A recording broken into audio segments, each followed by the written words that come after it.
Welcome everybody to the Season 17 MBL Draft. I'm Sonny Weaver alongside Lip Ripper, Project Fat, DK Bomber, and Tom Montite.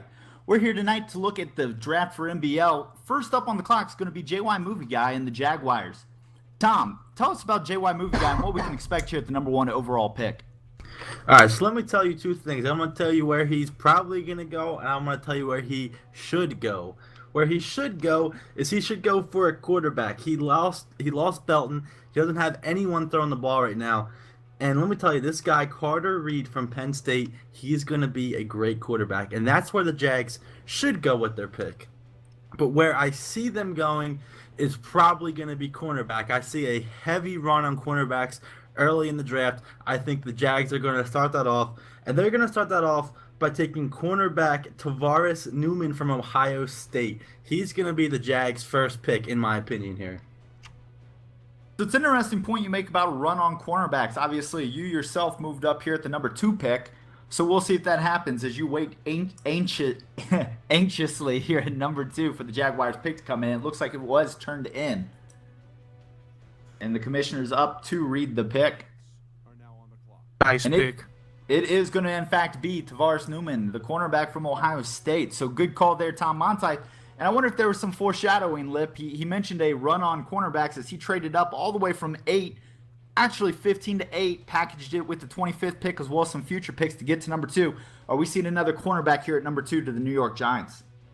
Yeah, I think we are. There's a lot of talk about Amukamara being all alone in that secondary there in New York. A lot of trading went into this, a lot of thought. A lot is riding on this pick. They have been really interested in some of the corners in this draft, but I think that they've got their guy, and that's going to beef up that secondary for the New York Giants. So as we're expecting a cornerback here to go at number 2, you got to wonder when the first quarterback's going to go off the board. It's definitely a deep quarterback class, as we talked about there with the Jacksonville Jaguars looking at quarterback. Now, they do have a pick later in the draft. Anytime you get in a draft with depth at cornerback, people tend to move up to go and get them. So we're going to sit here at 2 as the pick looks to be turned in for the New York Giants, and we're expecting a cornerback to come out. The Saints are now on the clock. And they do end up with a cornerback. That's going to be the cornerback back-to-back. Phelps. So we do see that early run on cornerback as it brings up the 3rd pick here, the New Orleans Saints. Now, what'll be interesting here is they did sign Orlando Scandrick as well as a couple other cornerbacks in free agency. So this could be a place for a cornerback. I don't know if they'd go that direction, but let's turn to DK. DK, the New Orleans Saints. Do we get another cornerback here at number 3? Well, word out the Saints organizations that they want to go cornerback too, but they were looking at Newman and Phelps also. So I'm thinking he's going to stick with cornerback and try to go with the next best guy on his scouting list. So I'm thinking Kilgore to Wisconsin is going to be the guy that he's going to go with. But who knows what Fry's out there is about to do next. Yeah, so they say it's a passing league, right? So if you're either going to be throwing the ball, you got to have somebody on the other side defending it. So we've seen 2 cornerbacks go 1 and 2. I think 3 cornerbacks in a row could, in fact, be an NBL record for consecutive cornerbacks in the top 5.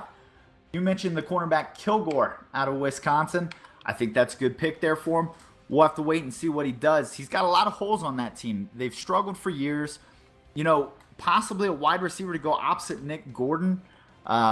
Gordon takes the brunt of the targets there in New Orleans. So if I was going to go to the other side of the ball, I think you'd maybe be looking to a wide receiver here. But obviously you can't go too wrong with a cornerback like Rijo Kilgore. Can I get a pronunciation on that name for Kilgore? I believe it's Rijo Kilgore. Rijo, like the Rio Grande? I believe that is correct, yes. Looks like the pick is in. So it does look like the pick is in, and it's going to be the cornerback McGee. Wow, that is an MBL record. 3 cornerbacks in a row. Looks like they're really trying to stop the pass this season. Maybe because of MVP Matt Stafford? Possibly, but you know what? It's going to be interesting here. We got a trade here at number 4, it appears. So wow. I'm getting word that we're going to see a trade here between the New York Jets and the Oakland Raiders. And I'm getting details in here on this trade for the 4th overall pick here in the 1st round. Oh, wow, this is huge. It looks like the Raiders are going to send the 19th pick, the 51st pick, and then their first next year, and they'll be receiving back the 4th pick as well as wide receiver Devin Smith. So we thought it was going to be Jets. Now we're looking at Raiders. Bomber, what do you think about this pick? What did the Jets what did the Raiders come up here to get? Wow, I'm actually I'm pretty surprised that they went ahead and traded their pick right now. I'm gonna go ahead and say they go with the cornerback again. That's what they've said they wanted, was a cornerback. And when you see 3 cornerbacks go off the board, boom, boom, boom, you have to make a move like this. They gave up a lot, but they're here now, and I think they're gonna pick another cornerback right now. And I'm gonna have to take a look at my draft board and see what else is out there for the Raiders to take. Let me tell you something. I've been talking with the Jets at 4, and they're big on linebacker. That's who they were going for, but they felt that they could wait a little bit and get it. So I'm not surprised to see the Raiders. I know they're a team that's really heavy on going for a cornerback. I'm not surprised to see this trade happen at this point based on the Jets and their draft board where they were seeing they could successfully get a linebacker. I would think Kilgore might go off the board right now. Kilgore or PJ Bass from UCLA. He's a 3. They're both 3-4 schemes, and that's what the Raiders are running right now. But they really were high on Bass. They didn't think he'd make it drop down to them, and now they know he definitely would not after 3 cornerbacks going off the board in the first 3 picks. So for the Oakland Raiders, they've had a history of adding a lot of skill positions. They built through the line previously, so they come up here. We're expecting to see the cornerback Kilgore from Wisconsin go here in a few seconds. The pick is in up to the commissioner, and we can only assume that we are about to see 4 cornerbacks go in consecutive picks, and that's going to be pretty impressive here as Kilgore does go to the Raiders, setting up the Tampa Bay Buccaneers at number 5. DK, you got the Tampa Bay Buccaneers in a tough division down there. You just saw the Saints take a cornerback. What are we looking for the Buccaneers out of number 5? Well, we might have another cornerback drafted 5 in a row. He was talking about going with the receiver to match with the Mike Evans out of Texas A&M, but he says his guy's still there. So I'm thinking he's going after Jackson, the cornerback, and from UCLA, and it's going to be 5 in a row. What a surprise! Yeah, I don't know about this. I think you may be reaching at this point. The draft was deep at cornerback. I'm not going to dispute that, but you've already seen 4 go. When you're looking at the draft board and overall position, you always want to draft the best player possible, and I think at this point you're reaching for a position need rather than the best value on the board. So if this is in fact breaking news cornerback just coming in right now, he's going receiver. I just got a call from him just now. He's changed his mind. He said he's just going to go with the receiver. All right, guns. So a little change there, and I like what he did there. If this is in fact a receiver, I think you've already seen the top 4 cornerbacks come off the board. To reach for a cornerback at this point would actually be wasting this pick. If that was the call, you should have traded back later into the draft. You don't want to be taking the 5th corner in the 5th spot. A lot of good value out there. So the pick is into the commissioner. We're going to wait for this announcement here. DK is calling a wide receiver. Let's see if his sources are in fact true. Okay, so the Browns are now on the clock. And the pick's in, and it is the wide receiver Jones. Now, he was featured by ownership, actually, in an article put out this week as the best possible option at wide receiver. So good pick there. I think the Buccaneers get their guy. And that brings us to the Cleveland Browns, who have a great history of drafting this year, or this MBL season. However, the problem's been performance on the field. Thad, at number 6, what do we expect from the Browns? Well, it's one of those things where, kind of looking at that team, I think they need a lot of help on the offensive line. But talking to him, his biggest need, in his opinion, right now would be quarterback position. Obviously, they haven't had a ton of help there in the years past, but he said the guy they're really focusing on, and he's dropped to this point. So I'd be surprised not to see him go here unless the whole cornerback run makes him change his mind, which I don't think it will. But Bradley Samuels out of Texas is the guy that he said they're really looking at. That's their number 1 player on their big board. So like I said, he dropped to this point, so I don't see that changing. So I would expect them to go there with Bradley Samuels, quarterback. We wondered when the first quarterback would come in, and Fat's calling it here at number 6 to Cleveland. Samuels is great arm strength. He can make the short and medium throws. We're yet to see in the NFL if he's going to be able to make the deep throws. So this will be an interesting setup. The pick is into the commissioner, and it does look like it's going to be the quarterback Samuels. So quarterback in Cleveland looks like the end of the Johnny Manziel era. Wow. We'll see what it holds for him. So, number 7, we got the Colts on the clock. They've gone running back the last couple years with the first pick. I'm not sure. Do we expect to see another running back here, Tom? No, actually, I think they're going to help their running back picks. I think they're going to go with offensive line here. Talking with the Colts, actually, they might be a little disappointed because they really wanted one of these cornerbacks. They had Newman, Phelps, and Kilgore as their top 3 on their board. And unfortunately, because of this run, they're not going to be able to get any of them. But one thing that sets up is maybe some teams might have reached for a cornerback, but that sets up with some really solid top 5 talent being available at these like 7, 8, 9 picks. So I think the Colts are going to be really happy with their pick here. And what I think they're going to go with left tackle here. Ferris, I believe that's where they're going to go here. They're going to get some help up front for Luck, some help for this running back they drafted the last couple of years, and that's where they're going to go here with number 7. So the offense added some weapons in free agency. I believe they added Dobson along with a couple other wide receivers. So the wide receiver crew is pretty young and stout at this point. A lot of athleticism. The pick does seem to be in. And you got Tom calling for a lineman here. And anytime you got a running game and the weapons around you got to build from the trenches. So as that pick gets ready to get called here, we'll wait up for the commissioner. And it's going to be the left tackle, Ferris. So they're building from the trenches in Indianapolis. And speaking of a team that needs some playmakers on the outside, we're going to go out to San Francisco here. The San Francisco 49ers have lacked explosion on offense. Are we going to see a wide receiver here, Bomber? Okay, it's obvious. The Niners have the 32nd ranked passing attack in the MBL, dead last. They're only averaging 158 passing yards per game. And you look at the quarterback, Nick Leonard, and he's a bona fide superstar. So what do they have to do? I'm going to look at the roster. Torrey Smith, Greg Olson, Stevie Johnson. Yeah, maybe 10 years ago, maybe 5 years ago, but not now. They're going to have to go youth at wide receiver. They need to get this guy some options. And I think they really like Phillip Walker from Ohio State. This guy ran the fastest he was a 4.35 in the 40, but he gives them that speed and that verticality that they need to get down the field and drive the ball to really open up the rest of this offensive attack. So wide receiver, San Francisco's been struggling here for a couple seasons, and they're not quite finding the identity I think ownership thought they would get out there. You mentioned some vertical threats. I think anything that can give their guys an opportunity out there is a good idea. They've got a ton of different ways they can go. Obviously, they've struggled. Wide receiver at this point seems to be the obvious choice. The pick does appear to come into the commissioner, so we're going to wait for him to go ahead and read this pick. Yeah, they went the opposite direction. Wow.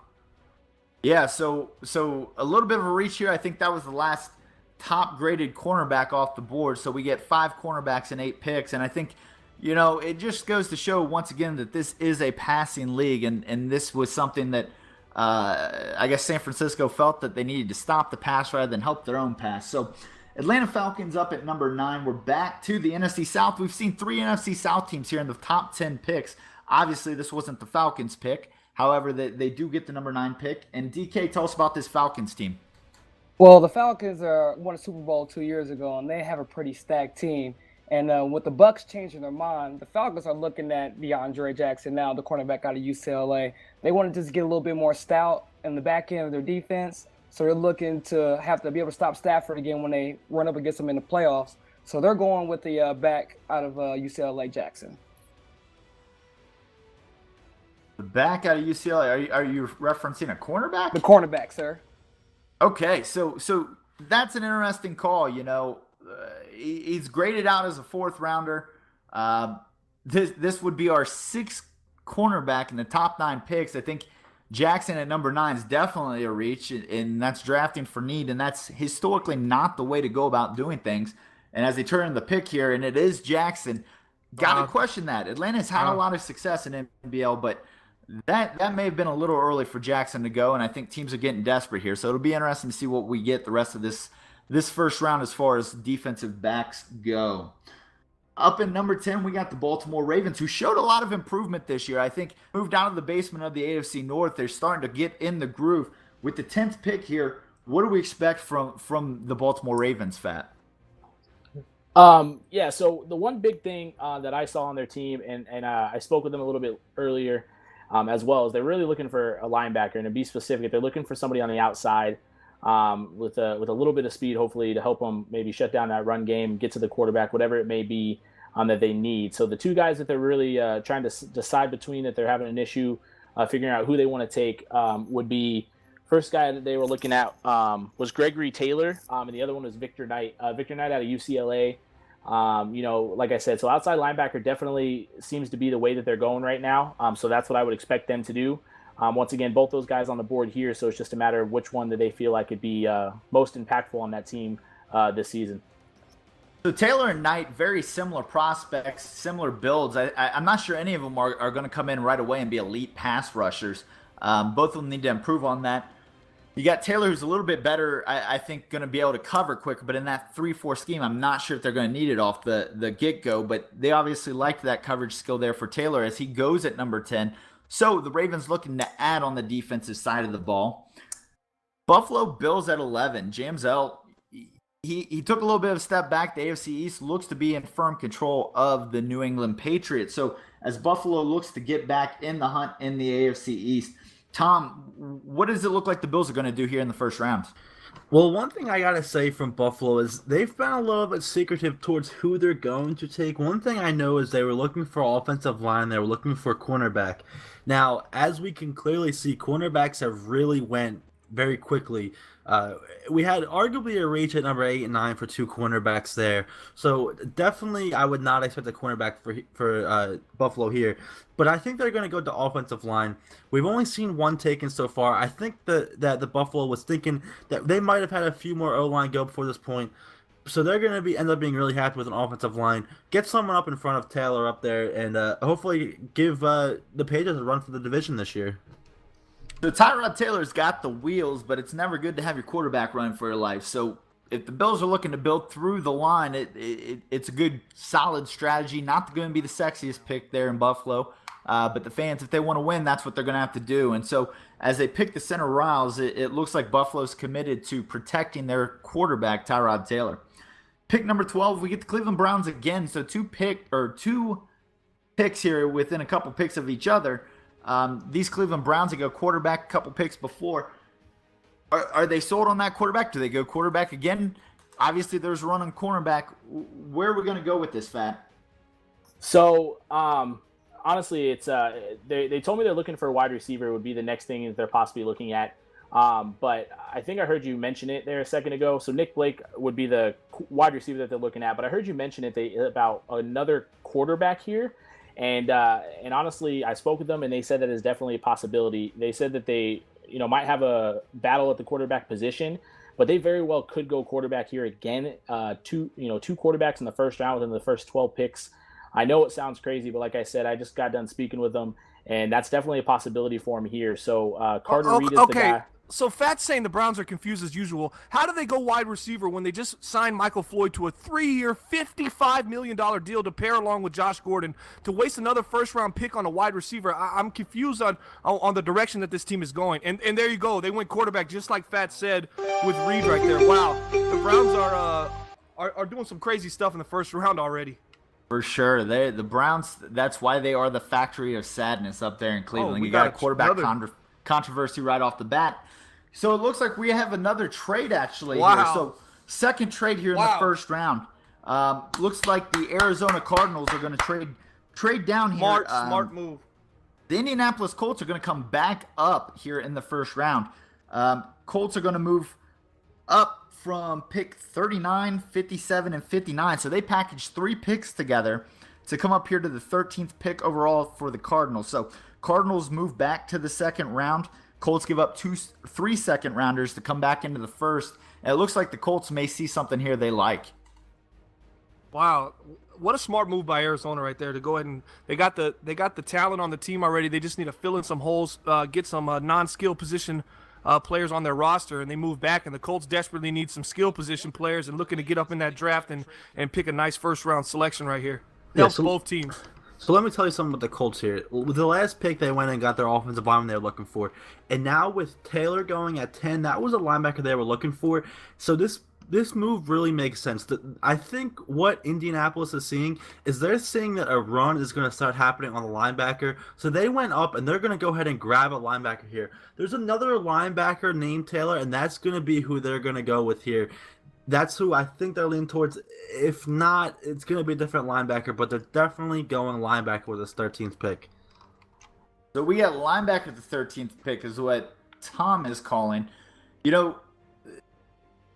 That's an interesting pick. They've added the weapons. They started building, obviously, on the offensive side of the ball with their left tackle in the first round. They got the cornerstone left tackle to protect Andrew Luck in that offensive attack. So coming back around to the defensive side of the ball does seem to be smart. Obviously, we're not going to expect another cornerback here for a little bit because that would be a huge reach. But as the pick comes in, we've got Tom calling for an outside linebacker, and so we're going to wait here and see what the commissioner calls. The Vikings are now on the clock. And it is going to be the left outside linebacker, Taylor. So the Colts come up, they get a left tackle, they get an outside linebacker. Not really sexy picks, but good building block players for this franchise as they go forward. Pick number 14, we've got the Minnesota Vikings, who took a little bit of a step back last year. The running game didn't quite work out the way that I think they expected it to work after the amazing rookie year by their halfback. A lot of interceptions thrown there in Minnesota this last season. So as we look at the Vikings, what do we expect them to do, Fat? Well, like you said, they had a lot of issues with interceptions. I think quarterback was getting pressured was a big problem for them. So I think offensive line is a big need for them. But another thing that's talked about, they did release Kyle Rudolph. So they're looking to possibly replace him. And the guy that they've talked about is Mason Benjamin out of Pitt. They see him as a really good blocking tight end that they could possibly utilize to help maybe on the outside. But they think that he could have some pretty decent catching skills as well in the air. Tall guy, 6'5", so he could get up there, high point the ball to him, maybe in the red zone. He could be a big help, but they're really looking at Mason Benjamin out of Pittsburgh. Mason Benjamin, like you said, 6'5", 4'6", 840, pretty fast. Only fifth in the tight end cell, so not the fastest tight end, but he does have a well-rounded skill set. So that would be a good weapon there for a young offense, young quarterback, young halfback. Got to stop the turnovers, got to improve the rushing attack. So tight ends can do that. They're kind of the safety blanket. So they get the safety blanket there in Benjamin as that pick does roll through at pick 14. And we're going to stay in the NFC North and look to the Chicago Bears, who actually did trade back. This was part of that Tom Monti New York Giants trade up to 2. So we get our first look here at the Chicago Bears at number 15, and that's going to go back to Fat to tell us about the Chicago Bears. Yeah, and I know that they've taken corner. They took corner last year in the first round, number 1 overall pick. So they're looking to kind of go on the opposite side of the ball this year and address the offensive line. Definitely help out their quarterback play. But offensive line is definitely where they're looking to go. They didn't really specify. I think it was kind of like a best player available type thing. So kind of look for them to go offensive line. They didn't, like I said, didn't say anything, give anything away as to where they were going to go or what they wanted to do with that, but offensive line is definitely their area that they're looking to improve upon. So interesting you point out offensive line. Free agency was kind of the Bears this year. They obviously looked to sign some offensive linemen, but let's not forget the gem of their free agency class, and that's quarterback Aaron Rodgers. If you're going to go out and you're going to sign arguably one of the best quarterbacks in the league, you're probably going to keep them upright. So it makes sense for them to really invest in their offensive line here with this first pick, the 15th overall, and look to keep Aaron Rodgers upright so he can help lead this. So they do, in fact, go with the guard Estes, which I definitely approve of that pick. Aaron Rodgers could be the difference maker Chicago's been looking for across the MBL. So pick number 16, we got the St. Louis Rams, and everybody's wondering, where's that Draco defense? The Rams made their identity on the defensive side of the ball. They went ahead and released quarterback Powell last year, who's had some injury issues and not really been what they thought they were going to get out there. They go ahead and sign Connor Belton to a big free agency contract, so they get their quarterback. So what are we going to be looking for, Bomber, here for the St. Louis Rams? Oh, you look at the Rams defense, you can tell it's definitely regressed since the glory days of the Draco defense. Their passing defense was 31st, second to last, and they gave up 253 yards per game in the air. But most of the cornerbacks are taken right now. The secondary, the safeties aren't too deep in this draft. I'm thinking they're going to go offense.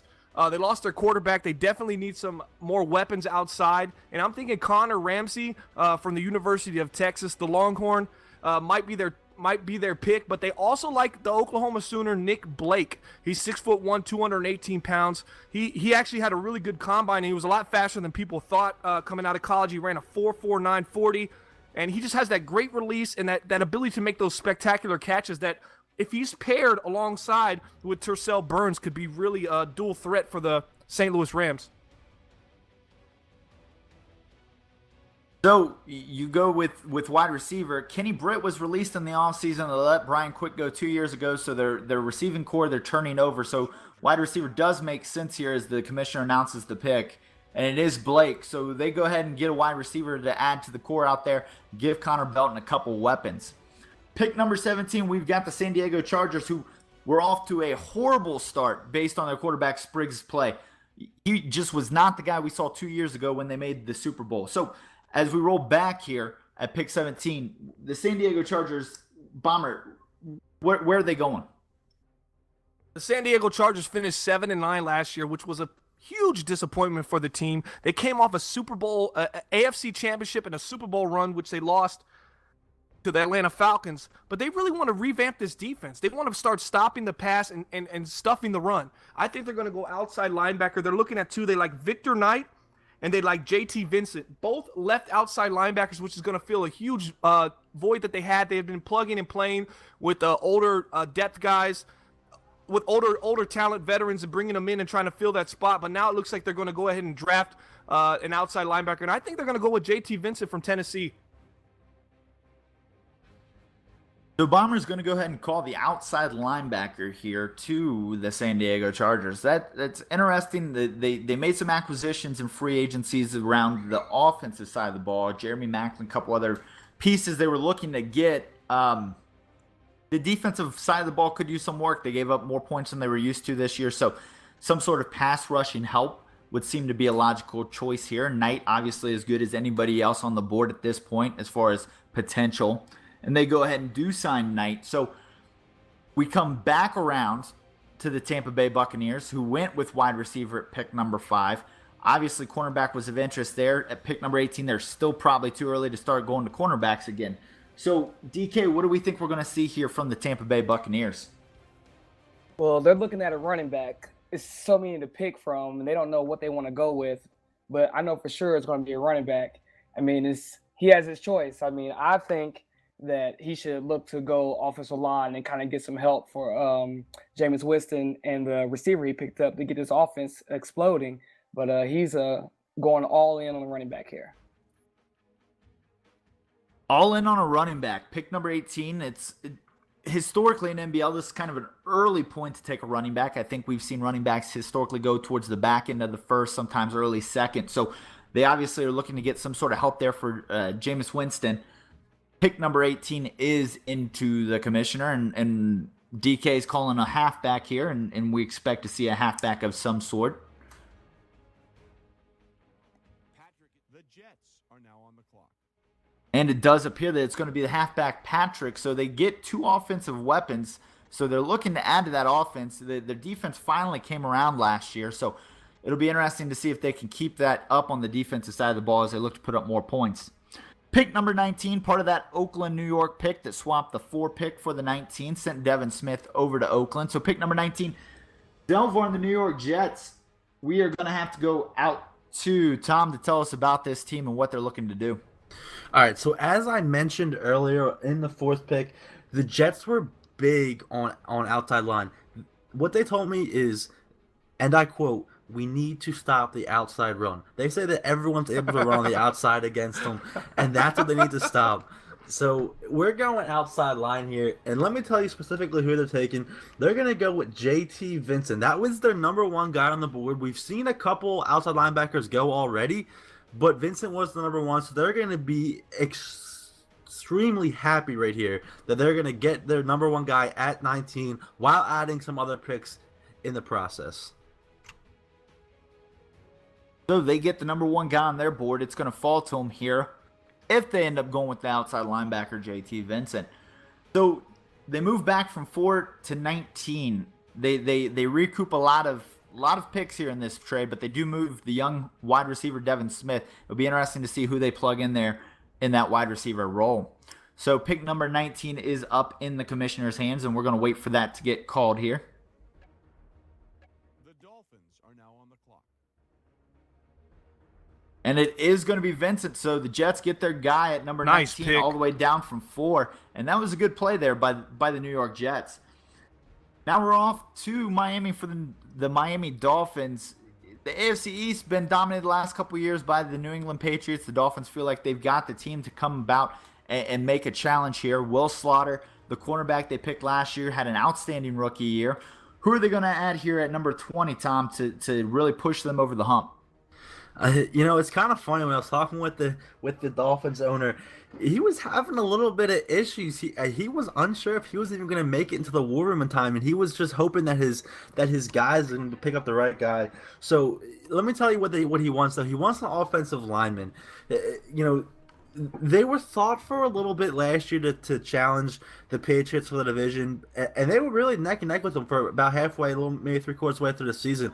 But towards the end, they just fell off. So what they want to do here is they want to go with offensive line.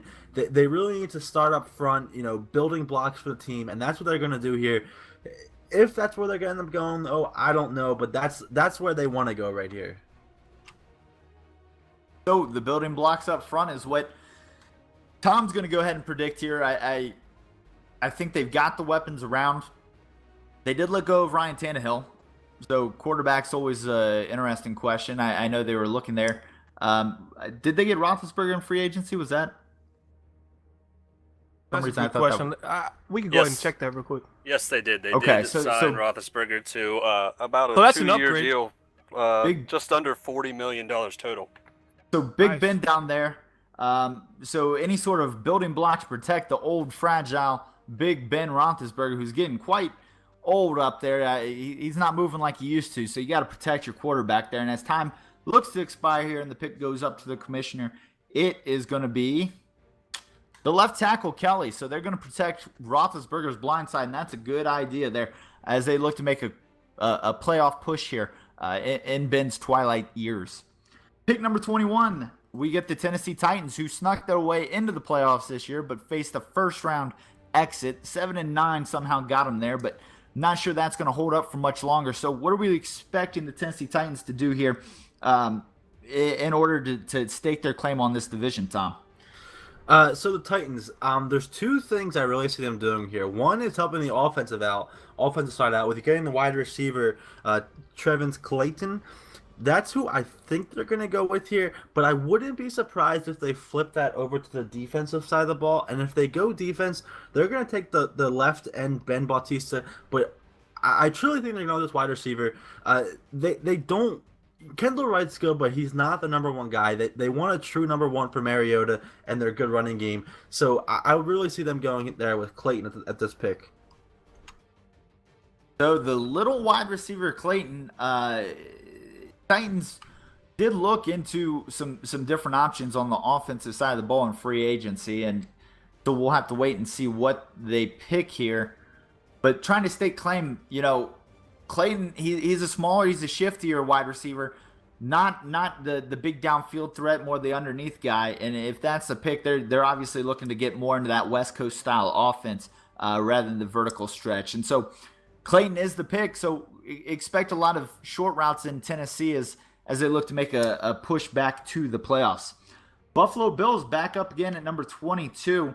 Buffalo Bills, Tom, getting to hear a lot from you. Tell me about these Buffalo Bills. Yeah, well, this is going to wrap up our little our three-team run here of the AFC East here.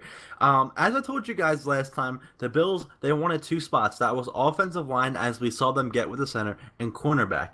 Unfortunately, like I said last time, again, all the cornerbacks are gone now. So what I really see them doing, same thing as last time. Going up front, protecting Tyrod Taylor, getting another offensive lineman. And I think they have their top guy on the board right now. I believe they have that left tackle Finley, and I believe that is definitely where Jamzell and his Buffalo Bills are going to go with pick number 22.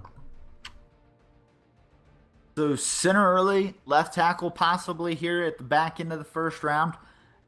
Really investing a lot of time in Tyrod Taylor, keeping him safe. Not necessarily looking for him to run a whole lot. Rather sit in the pocket, make the reads that need to be made. So the pick goes up to the commissioner, and as we wait for him to call it here, it'll be interesting. That division is one that has been dominated by the Patriots, but the Bills and the Dolphins definitely have the firepower to make it competitive.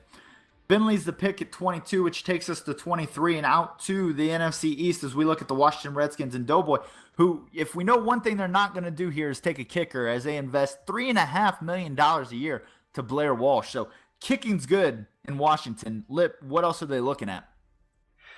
Well, I think that they could go offense here as they have a pretty good defense. Their rushing defense is the question there if they are going to go on the defensive side of the ball. But they have a pretty good offense. It's just in the top 10. So they could go either side of the ball, but if they go defense, I would definitely look at some kind of run-stopping guy. I've talked to the Redskins owner, and he's looking at a guy named Roschon Johnson, and that's the guy that he's not extremely confident in, but he's a middle linebacker, and he is going to help him with that run defense.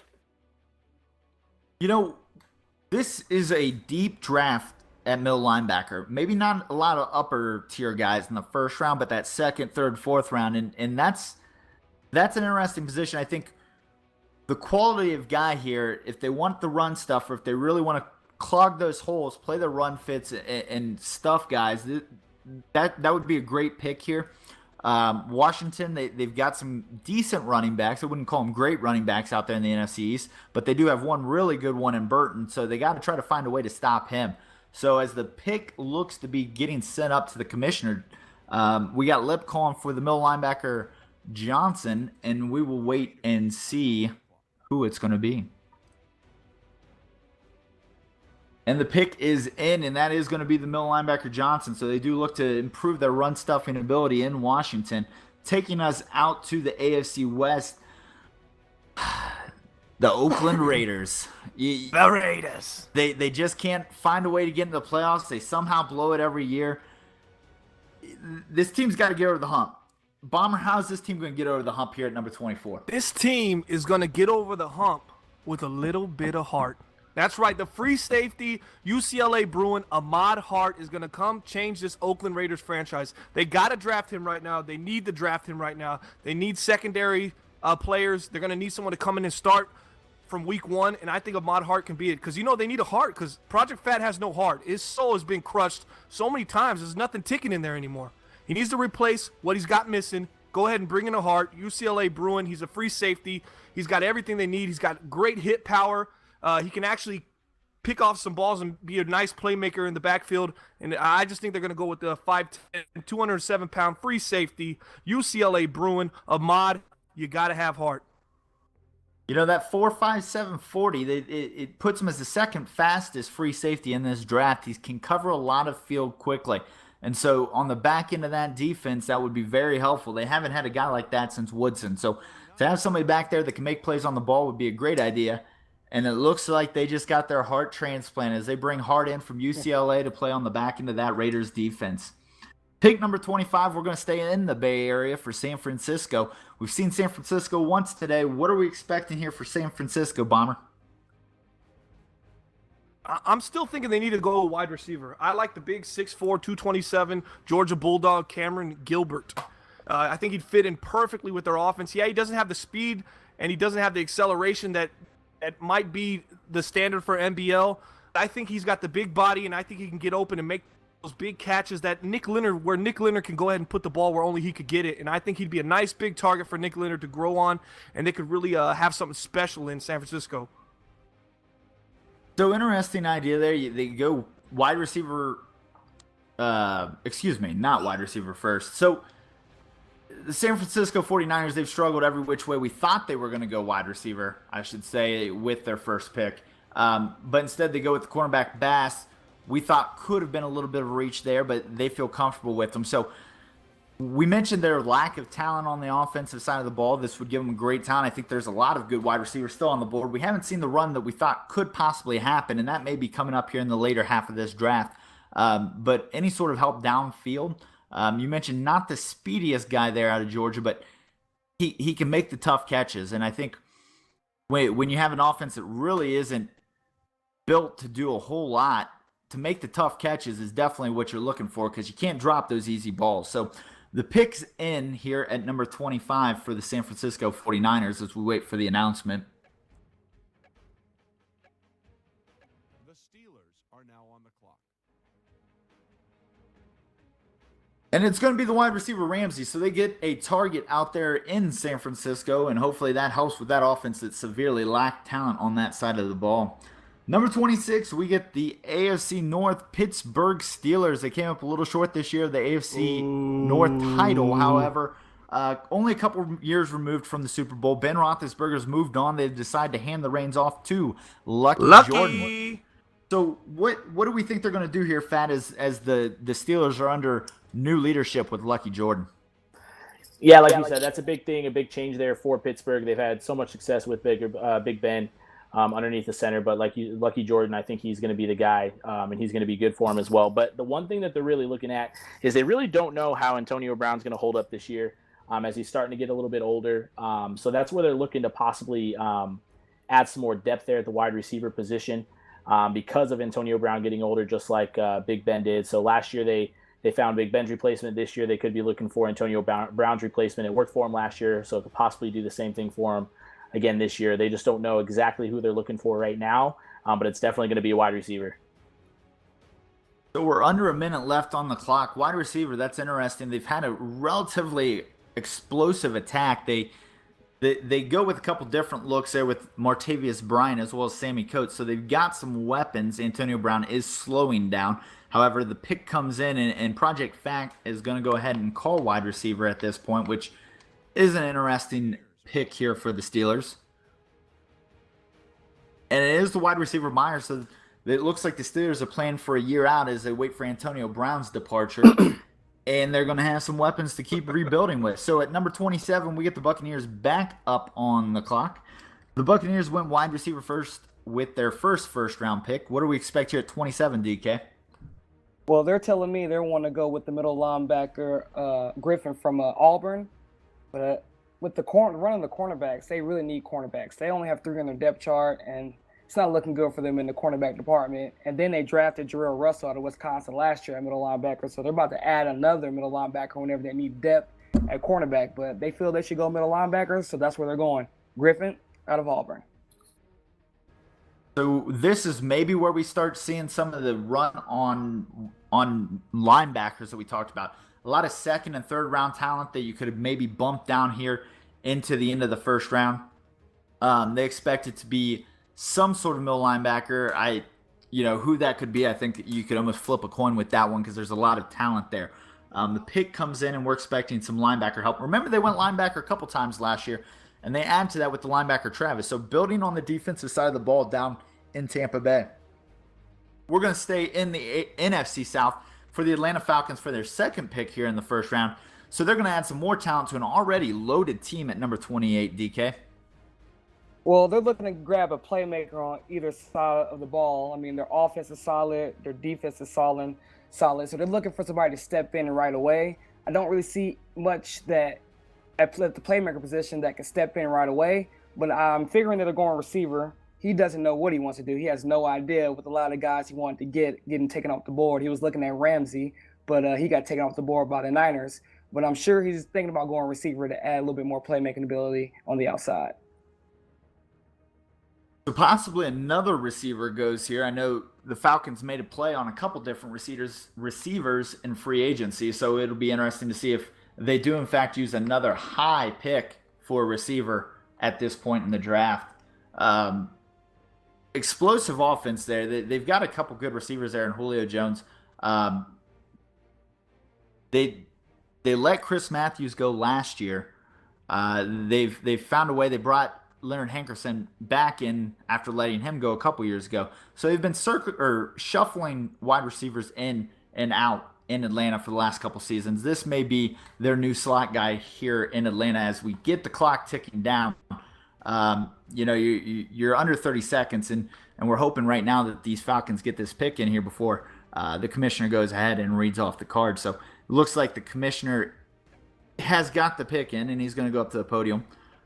Get ready for this next pick with about 10 seconds left on the clock. The Bengals are now on the clock.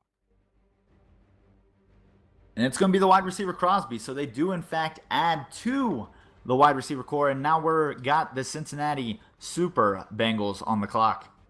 All right, I'll go ahead and take it from here while the war room is getting busy there in Cincinnati.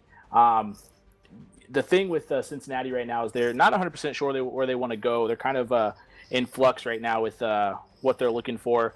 They've talked about a wide receiver, they've talked about offensive line, and they've also talked about a cornerback. They're kind of in a best player available situation right now. In the position that they're sitting in at 29, they were very, very close to making it to the Super Bowl this year, but fell just short as they lost, I believe it was by a field goal to the Denver Broncos in the championship game. So they're kind of looking for that little piece. So they don't feel like they need a whole lot. They're just looking for best player available that can help maybe fill some depth on that team, or possibly could come in and start as well. But we'll see kind of where they go. But like I said, cornerback, wide receiver, offensive line is what they're looking to do right now.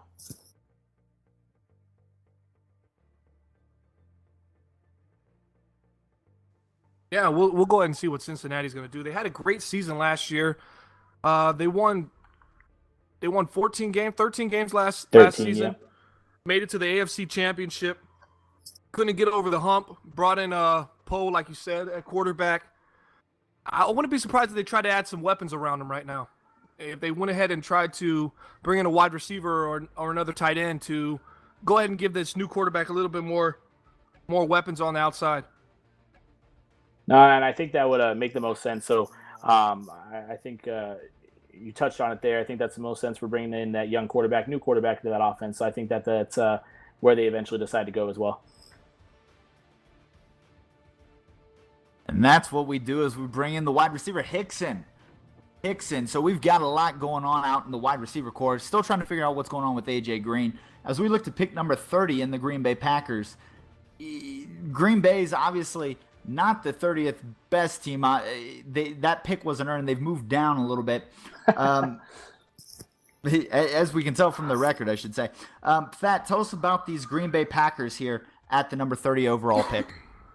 Well, and I really don't want to be in here, trying to make anyone's head bigger than it already is. But I asked the Packers, what do you guys need?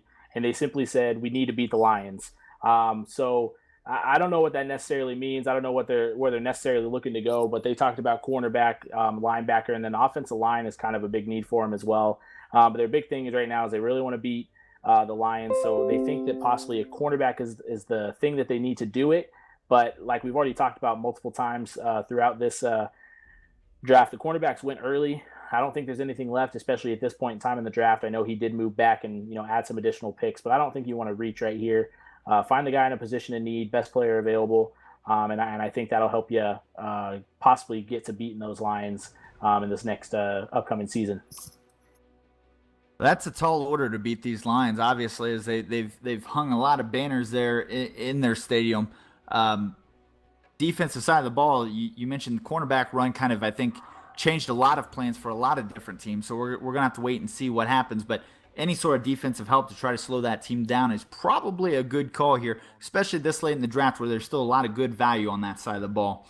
And they go with Mara Amarosa.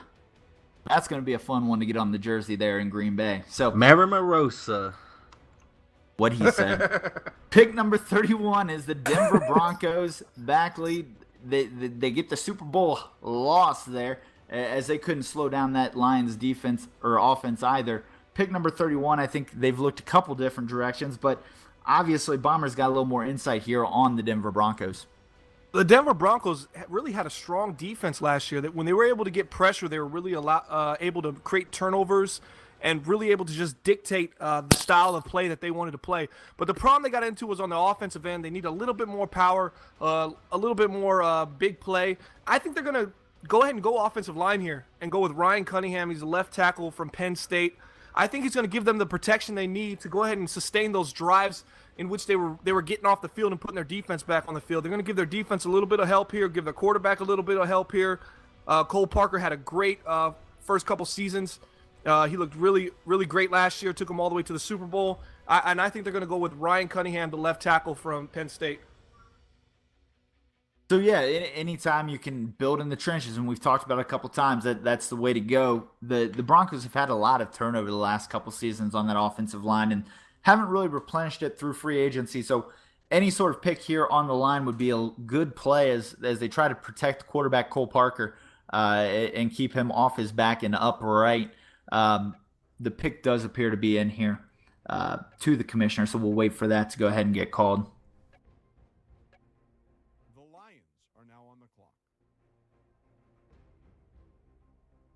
And they do go with a left guard, Farmer, so not necessarily the left tackle, but the guard that's going to keep that guy upright, and that's good news there in Denver. So your reigning Super Bowl champions, the Detroit Lions, are coming up on pick number 32 as we round the end of the first, into the second, and Project Fat is here to tell us what we can expect from the Detroit Lions. Well, I'm sure as we all know, they don't have a ton of holes. They are the defending Super Bowl champion. But the one thing that they're really hurting for right now is I wouldn't say really hurting for, but obviously Calvin Johnson is getting extremely old, 34 years of age now, but he's definitely not as quick as he used to be. They did have a lot of production out of Hopkins and this year as well, so I don't necessarily know if that's where they're going to go 100%, but they do have some needs on the offensive line as well as the nose tackle position as well, so they could definitely go anywhere. But wide receiver, I think, would be a possibility just because Calvin Johnson is getting old. But maybe they don't see it as a need right now because they do have some young guys that they picked up the last couple of seasons that have really produced for them. So it'll be interesting to see. But they did pick up a couple of defensive tackles in the free agency as well.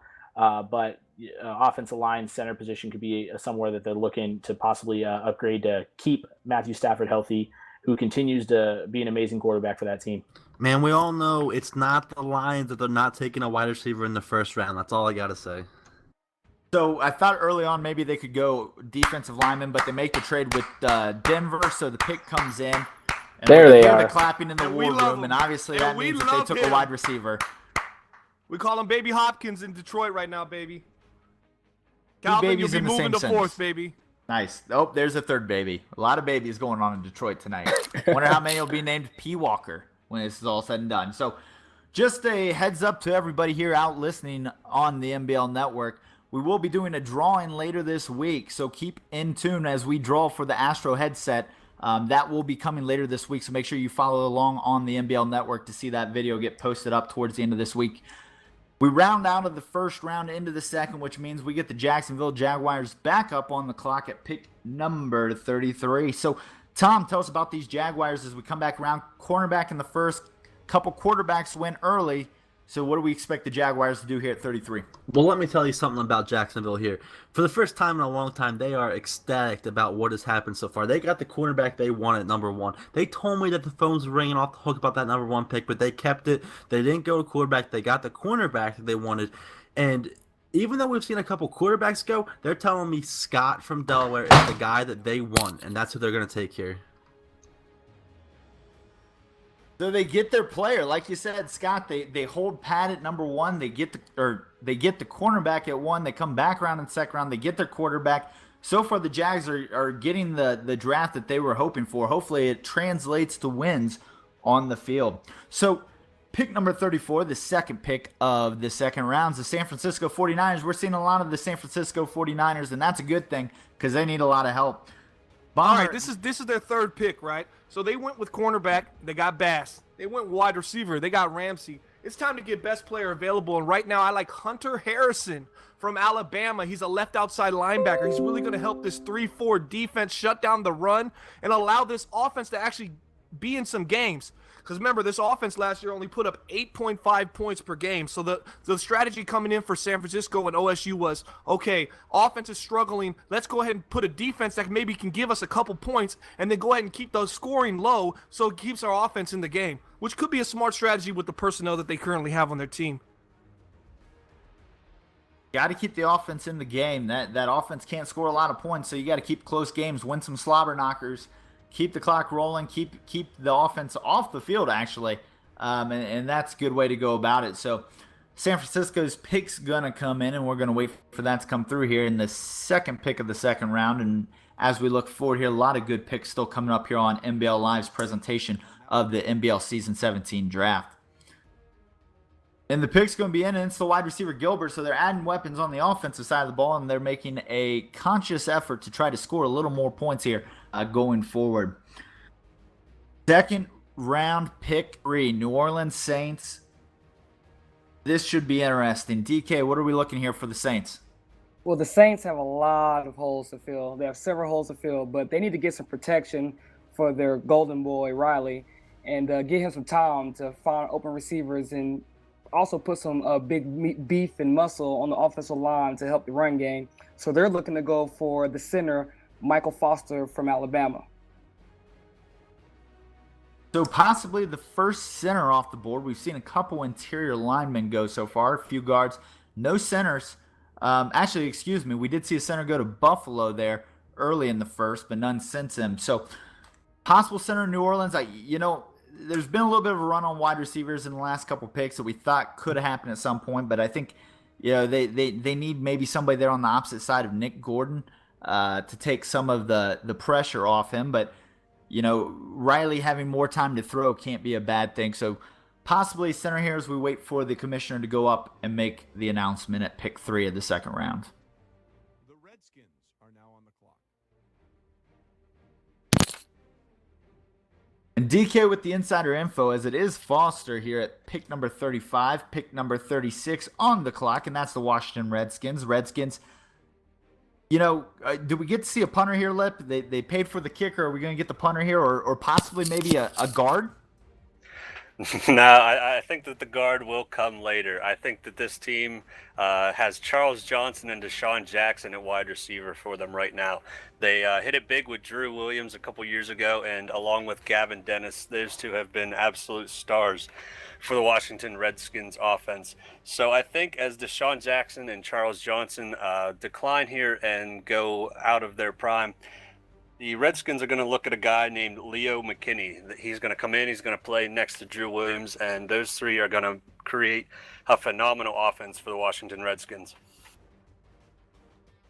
Leo McKinney. This offense in Washington was pretty potent at one point. I think, last year was still relatively good. They lost a lot of tight games. So McKinney, is he going to make the difference? Is he going to break open those games? We'll have to wait and see. Can't argue with that pick. The pick's up there, and we got Lip calling McKinney the wide receiver, and so we'll wait to see here at pick number 36 if that is, in fact, the call. And it looks like that is, in fact, the call. So pick number 37, Philadelphia Eagles. They're on the back end of a run on wide receivers. I know there was a lot of interest by Philly. They wanted to bring in Floyd out of Arizona. They didn't get Floyd. Wide receiver maybe here at 37, Lip? Yeah, I think so.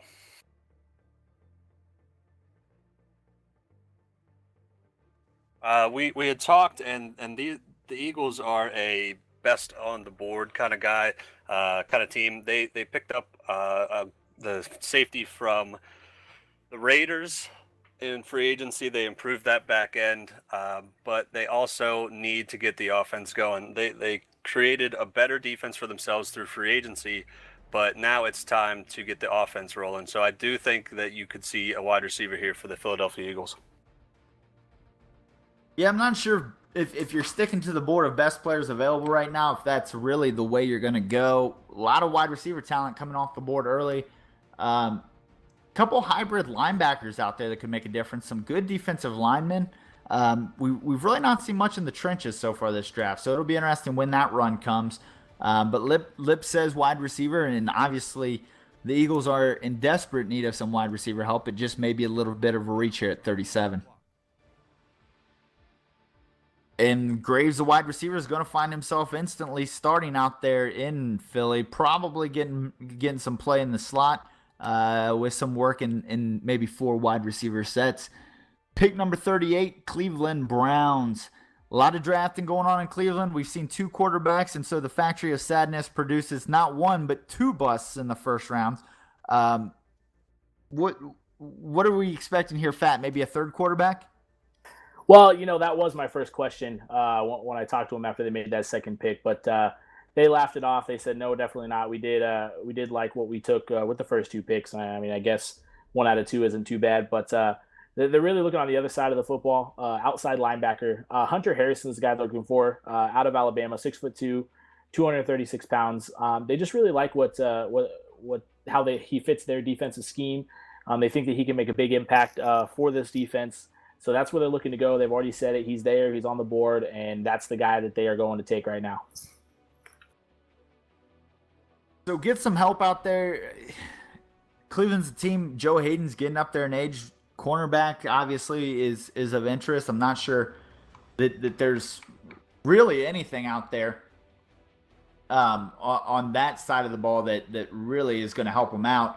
Hunter Harrison, that's a good pick. I mean, he's can fit in a hybrid scheme. He's just an athletic guy. Probably not the fastest guy, but he doesn't really not excel at anything. He's out of that Alabama defense, so he's played a little bit of every scheme you can imagine. I know that the Cleveland wants to be multi-schemed as that defense has struggled in any one single front. So it'll be interesting to see what happens here as the pick comes in from the Cleveland Browns as time's about to expire. The Cardinals are now on the clock. And instead of linebacker, they're going to stack the box maybe. If that's the plan in Cleveland, as they bring in Spencer, the strong safety.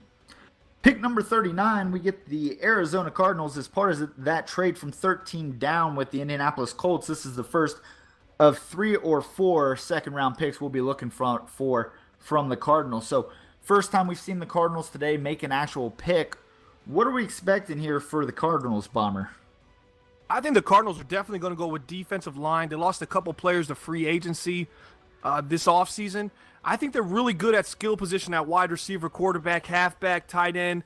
I think it's going to be O-line or D-line, but I really like Matt Taylor from UCLA. UCLA had a really great team this year, and Matt Taylor really excelled at defensive end, and I think that's going to go ahead and be their choice.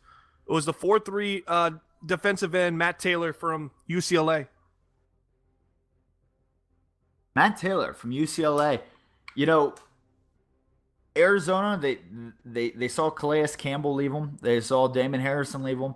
They had to make some tough cuts because of some cap situation. We also saw Floyd, the wide receiver, depart as well. So it's a team that they're not scared to let talent turn over. They've done a really good job of building that roster up. So this is all part of that next man up strategy. The pick does, in fact, come in here, and so we're going to wait for the commissioner to read it. Bomber's calling something on the defensive side of the ball. And it is actually the tight end Sampson. And anybody who's followed MBL live drafts in history knows that the Arizona Cardinals are probably the most unpredictable team to choose. However, it always seems to work out for them. I believe they may have taken a tight end relatively early a couple seasons ago, though. So maybe this is a best player available situation. We'll just have to wait and see. But that's all we got for pick number 39 as we roll into pick number 40 here. Round 2, pick number 8, and that's going to be the Chicago Bears. Fat, tell us about the Bears. The Bears. Yeah, so they got their offensive lineman early on. They also talked about possibly taking tight end as well, but I think the two that they really wanted to add to this team have already gone. Sampson going just now, right before their pick. So the other position they really talked about needing that I also think that they might need to improve would be the safety position. So that's kind of what they're looking to do right now. They feel comfortable with their corners right now. Greco, Wilson, Kyle Fuller still there as well. So they feel comfortable in that position, but they feel that playing deep in the secondary there, they need some help. So look for them to go there. But like I said, tight end is a possibility, but I feel like they'd be reaching outside their comfort zone right now at that point in time in that position. at the tight end. So you mentioned Kyle Fuller. Talk about a career that just got derailed early. That was a guy that had all the potential in the world when he came out. But he's backslid to the point where I'm not even sure if he sees the field in nickel packages. So cornerback could be a situation, but they've gone cornerback early, a couple picks in a row as far as drafts, early round picks. So I don't expect cornerback here as the pick looks to get turned in. Something on the defensive side of the ball is obviously something that the Bears could benefit from as they've got some issues there. They made some plays in free agency on the offensive side. So pick gets announced by the commissioner. And it's going to be the right end Taylor. So that may be the first end off the board. Not a whole lot of defensive linemen going early in this draft. I don't know if that's a depth issue or a talent issue, but it's one of those things where if you need defensive linemen, I expect to see a run here maybe later in this round. Pick 41, the Green Bay Packers. Just saw them there a couple picks ago at the end of the first round. We're going to get to see them here early in the second round. So we go out to Fat 4, another NFC North competitor, the Green Bay Packers.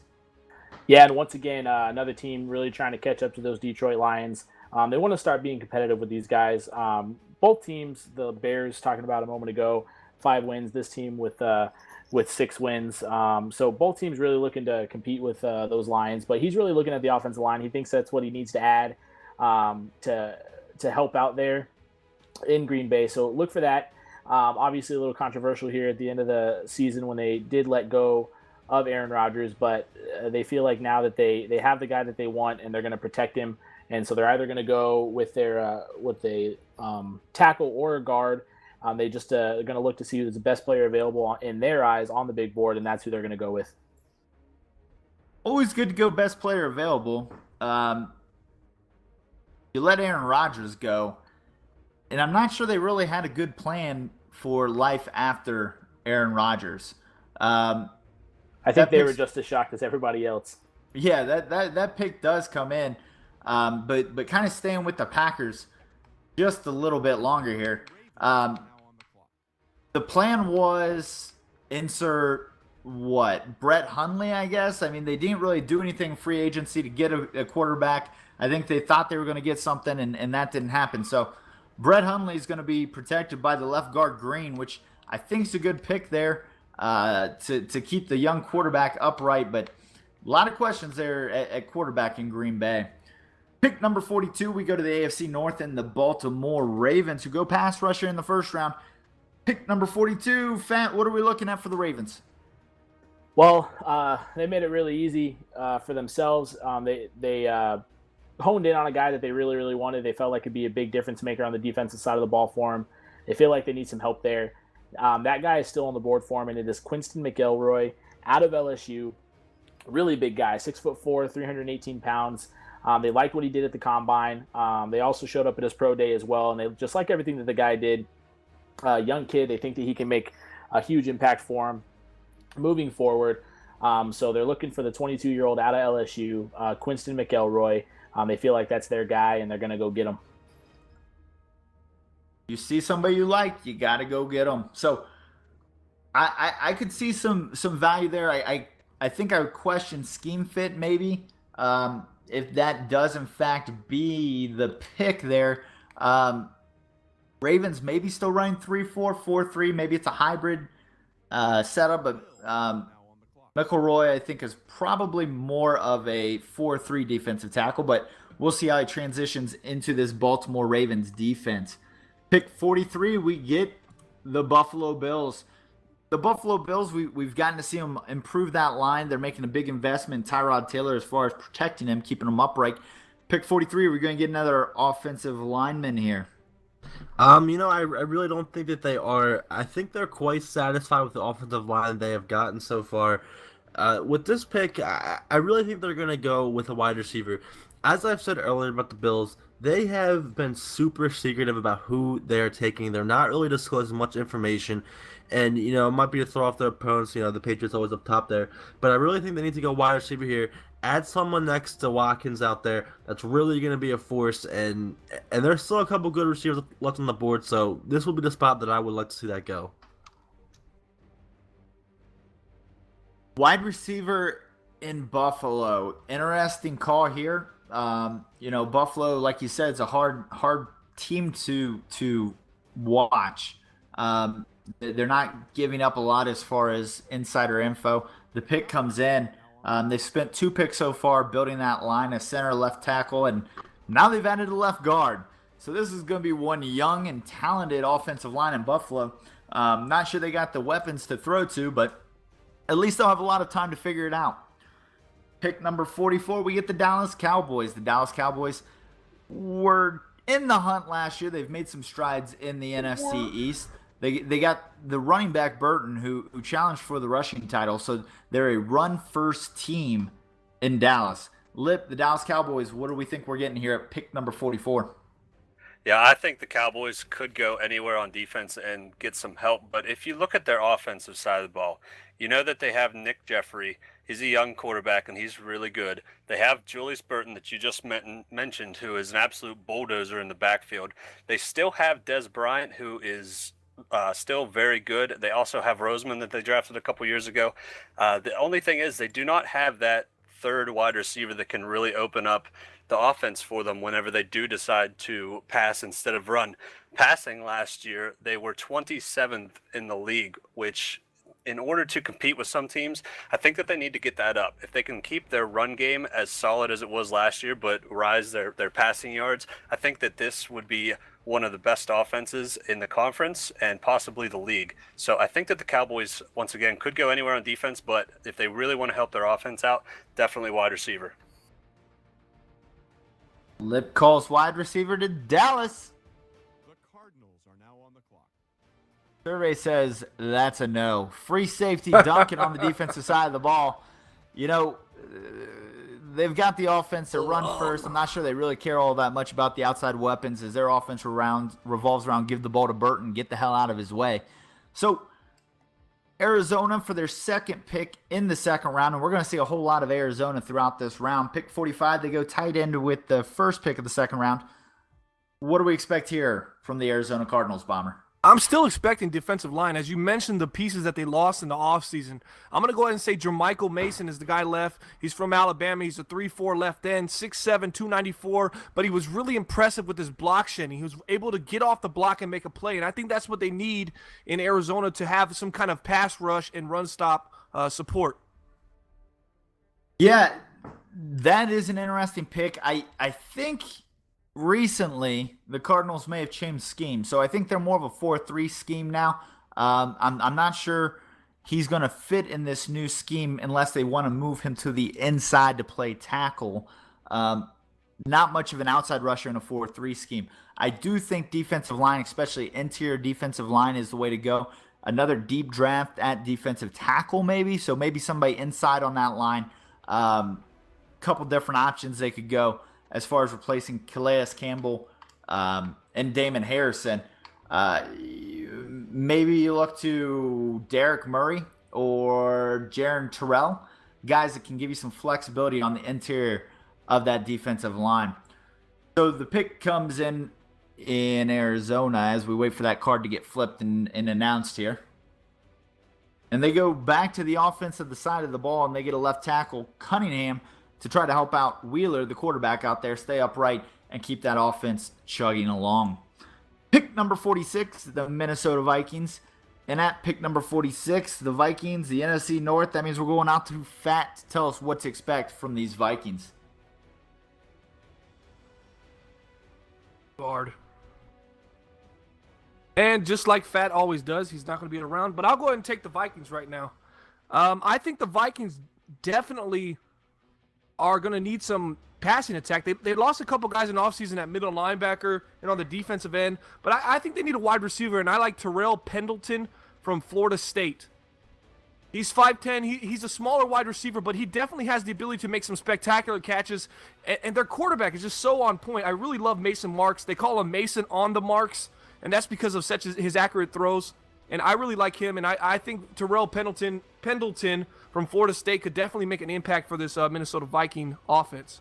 Yeah, and I'm sorry about that, but the only other thing I could see them doing, I was talking to him a little bit later on, or earlier, I'm sorry, Mason Marks, he is very good, very accurate, but he did take a ton of sacks last year. He had 36 sacks, so I do see them going offensive line. That's easy to say after the pick's been read, as it is Hannah, and we knew that before you started talking. So, interesting commentary there, but anybody has 20/20 vision when it's hindsight. We're going to go to the AFC South. Houston Texans, they were in a battle down the stretch with the Tennessee Titans. Just missed out on the last game of the season to make it in the playoffs. That division's up for grabs. Where do the Texans go here to get over that hump and make it in the playoffs, Tom? Well, with talking with the Texans, they said that they're close. And with this draft, honestly, they said it might not be the best approach going in, but they said they're drafting solely for the best available player. Because they didn't have a pick in the first round and only having the first pick now come at number 47, they just want to get the best available player. They don't need to have a plug-and-play guy to fit into a certain scheme or fit a certain position. They want to get the best guy out there. They're going to use the later picks to fill some depth. So who I would be looking for here, I'd be looking for someone on the offensive side of the ball. They had a pretty good defense last year. It was right towards the top of the league, but I definitely expect them to see some kind of offensive talent come with the 47th pick here. Yeah, the Texans' offense actually experienced a pretty good boom year. I think they're finally getting into the groove of things. DeAndre Hopkins had a great year, a year that hasn't been matched by him so far in his entire career. So a lot of different ways they can go. Texans using all the time here for their first pick. Hopefully they get that pick in there before the card turns. If it's truly best player available, a lot of different ways they could go, as the card's going to go ahead and get turned into the commissioner.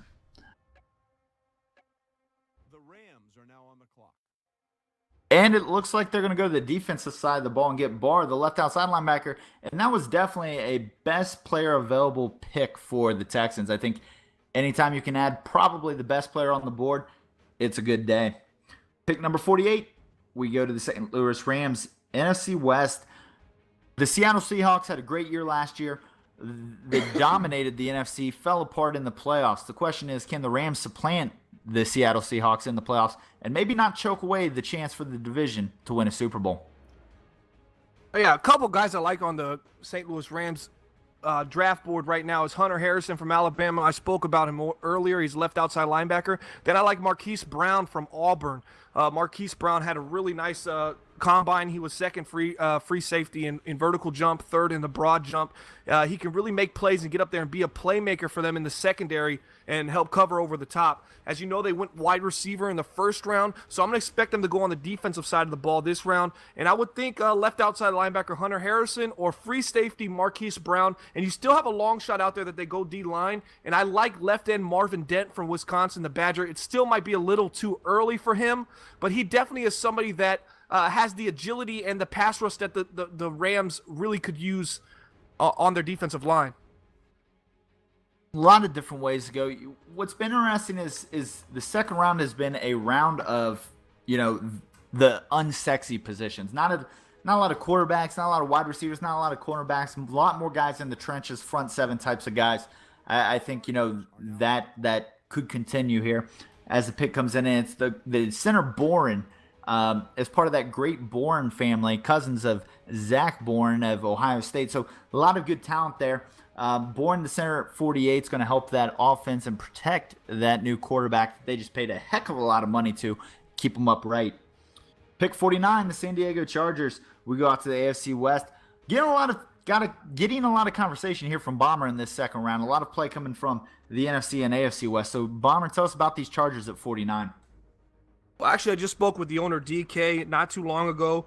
And on their draft board right now, they were really interested in covering a right tackle, Jack Hunter, and center, TJ Boren. I believe Boren just got selected. So it doesn't look like they're going to be able to select him, but they're definitely looking at offensive line, and there's just really not much left. I actually like left tackle Alan Lucas from Cincinnati.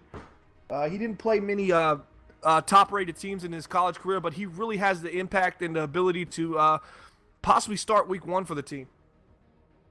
Yeah, my only question with Lucas is strength. Only 25 reps at the combine. I wonder if he's got the functional strength to really play left tackle, get some of those power bull rushers out there. Okay, well, they also right tackle Nathan Thigpen is out there from Connecticut. He did 39 reps on the bench press, which was third for right tackles, and he's a big run blocker, and that's what this team might be leaning towards to go ahead and reestablish that run game that helped them get to the Super Bowl just 2 seasons ago.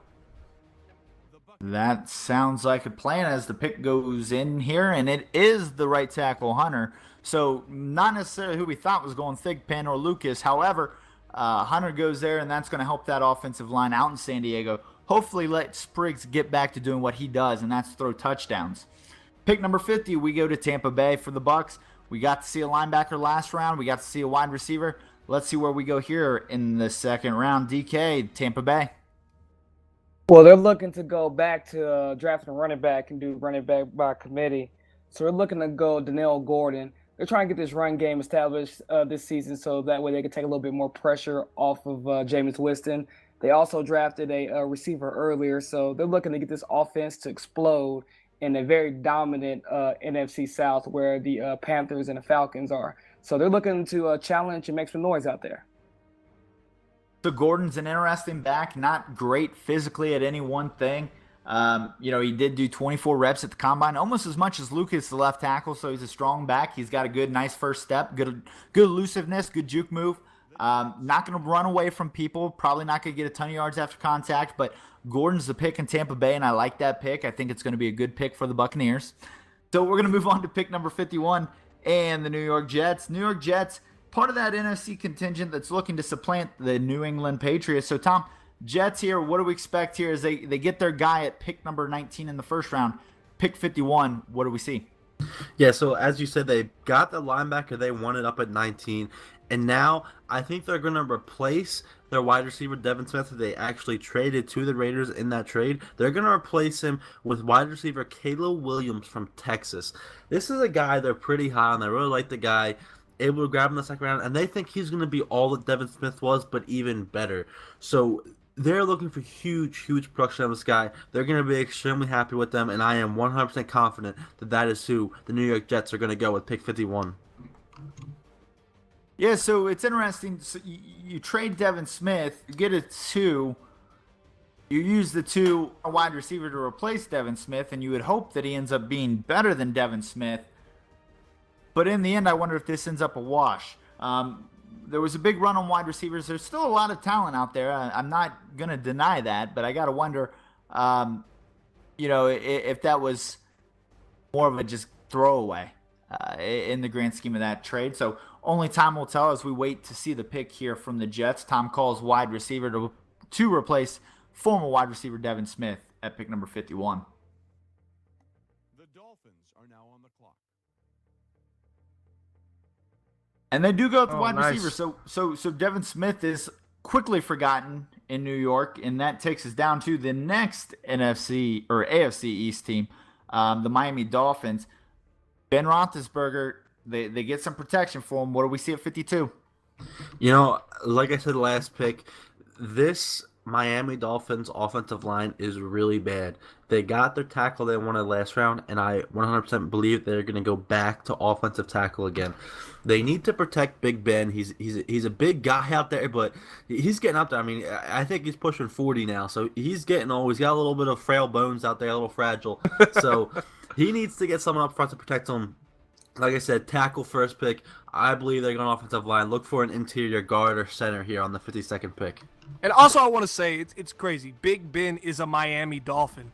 Can you believe it? It truly is where old people go to retire. That is true. It doesn't seem right seeing Ben out of anywhere other than Pittsburgh, but old man wanted to go retire. Pittsburgh Steelers tweeted that Big Ben was going to retire and that they weren't going to re-sign him, and then he turns around and signs with the Dolphins after that. I mean, there's got to be some kind of 30 for 30 coming up with that. That was a little bit of a backstab by Ben, or was it a backstab by Pittsburgh? We don't know. But it definitely is an interesting storyline that's going to hit the MBL magazine throughout the season. I'd say it was more of a backstab by Pittsburgh there. It was one of those, hey, listen, man, you've done some great things for the franchise, but we're not going to bring you back. So you might as well just go as retirement. But Ben wasn't taking it. He went, and he's going to go now play for Miami, and he's going to try to upset the Pittsburgh Steelers sometime this season. So the clock's going to go ahead and tick down here for Miami as we get ready to get the pick from the commissioner. And that looks like it's going to be the left outside linebacker, Harrison. So rather than helping out Ben, they're going to help out that defense that had some issues last year at stopping some people. Pick number 53 back to the AFC South, and we're going to get Tom to tell us about the Tennessee Titans and what the plans are to go back to the playoffs. All right, Titans. I told you guys this last time when they picked their wide receiver, Travis Clayton. I was telling you they were considering the left end, Ben Bautista.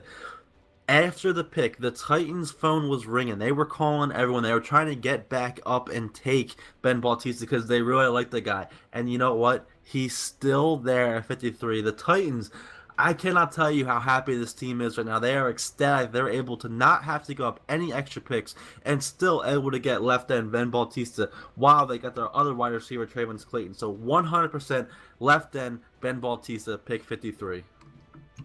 Bautista, the left end. You know, this is a big guy, very strong guy, 37 reps at the combine. That's the best for the left ends. 6'3", I'd like to see maybe a little bit more length on the guy, maybe 6'4", 6'5", but 305. He's going to hold the point of attack. He's going to make it so the linebacker's got some room to work, can shed the blocks, can make the tackle. So we get the guarantee, the stone cold lead pipe lock from Tom. That is their boy Batista. No homo. So we're going to go ahead here and wait for the commissioner to make the call. The Bills are now on the clock. And Tom gets the call right with Batista. So the Titans draft's going the way they were hoping it would go. Oh, nice. And here we go again with the Buffalo Bills. And I feel like these guys have made a living so far this draft, drafting offensive linemen. I think we've seen 3, the left tackle, the left guard, the center. Tyrod Taylor's a happy man right now. I think maybe he wishes he had somebody he could throw to, but you know, that could be addressed here at pick number 54. What do you say about that, Tom? Let me tell you something here. I'm going to make this 3 out of 4. Only pick I got wrong with Miami. I'm going to get this one right here. Let me tell you something, okay? You're telling me how happy Tyrod Taylor is right now? I can promise you this guy is not going to be happy after this pick. They are going quarterback Kenny out of USC. Way. They think that he could be the guy. They have him as the top-rated talent right now. Don't look for him to start right away, but if Tyrod Taylor starts slacking a little bit, gets a couple losses under the belt, look for him to go with Kenny. They are taking Kenny out of USC with the 54th pick. Could be an interesting pick here. Obviously, they made a big investment in their first 3 picks on offensive linemen. We assumed that was for Tyrod Taylor. Now we may be hearing it's for somebody else. If you are Kenny, you got to feel good about your future. They're setting you up for success. They're going to keep you clean, going to give you a chance to make a read around the defense. But Tyrod Taylor, none too happy there. So the pick's into the commissioner, and as he gets ready to call it, I think Tyrod Taylor somewhere is holding his breath, waiting to see what's going to happen. And in a little bit of a shocker here, I think we're going to get the quarterback, Kenny. Oh, my gosh. And Tom's sources are right, but Tyrod Taylor's still wishing they weren't. And that's interesting, Buffalo. Not sure what the plan is there, if it's going to be a quick flip or a long-term play there, but a lot of moving parts on the offensive side of that ball in Buffalo. Pick number 55, we get the Washington Redskins. Washington Redskins, where are we going? So the Redskins took a wide receiver to help out that offense that is already really good. That's going to set them up nicely. So this time they're going to go on the other side of the ball. Now, at pick 53, whenever the Titans took Bautista, they knew that the Titans were in the market for a defensive end. But the Titans did not take the guy that the Redskins thought they were going to take, and the Redskins still get the guy that they wanted. This guy's name's Justin Jackson, and he's going to be a defensive end for the Redskins, and he is going to improve that defense to match that offense to keep up with the Giants and hopefully take down some teams in the playoffs for the Redskins. So the call is Justin Jackson. Interesting pick there, if that does in fact come true for the Washington Redskins. You know, end is an interesting thing. You know, Jackson's got the acceleration. He's fast. He was the fastest right end, faster than some wide receivers at the combine, running a 4.65 at 6'5", 255 pounds.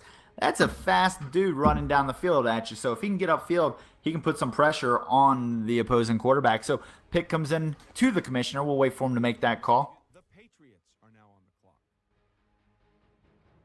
And it is Jackson, so the pass rush is going to heat up in Washington as Jackson's going to get a shot to get after Teddy Bridgewater. Pick number 57, we get the New England Patriots, who didn't have a first-round pick, so this is the first we're going to get to see of the New England Patriots this draft.